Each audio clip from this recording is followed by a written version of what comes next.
How to add the current city in Facebook. Hey everyone, welcome back to the channel. If you are new here, don't forget to hit the subscribe button and turn on the notification bell to not miss any updates.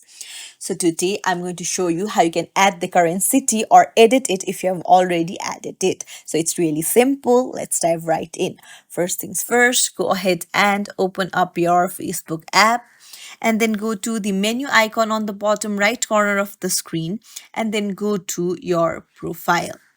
There you'll find three dots on the right hand side. Tap on it and then tap on edit. Now from here scroll down and you'll find your details. So tap on the edit option beside details on the right hand side and then scroll down and you'll find your current city. Tap on the pencil icon to edit it and then you can remove the current city and then search for a new one that you want to add. So I'll just remove it and search for the new city that I want to add. Just tap on it and then hit save.